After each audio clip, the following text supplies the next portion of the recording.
Le livre de la méditation et de la vie, Krishnamurti, 25 mai. Aucun conditionnement n'est noble. Le désir qu'a l'esprit de se libérer de son conditionnement ne crée-t-il pas un autre type de résistance et de conditionnement ? Ayant pris conscience du modèle et du moule dans lequel vous avez été élevé, vous voulez vous en libérer. Ce désir de liberté ne conditionnera-t-il pas l'esprit à son tour, mais d'une manière différente ?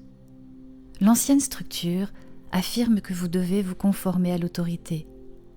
À présent, vous êtes en train d'en établir une autre, selon laquelle vous ne devez pas vous conformer. De sorte que vous avez deux modèles, et parfaitement conflictuels.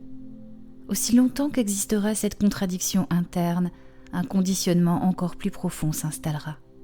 Il y a d'un côté le désir qui débouche sur le conformisme, et de l'autre le désir de liberté.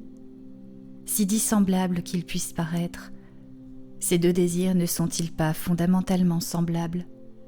Et si tel est le cas, cette quête de la liberté est vaine, car vous ne ferez que passer d'un modèle à l'autre, indéfiniment. Il n'existe aucun conditionnement qui soit noble ou meilleur qu'un autre. Tout conditionnement est douloureux. Le désir d'être ou de ne pas être entraîne le conditionnement, et c'est ce désir qu'il nous faut comprendre.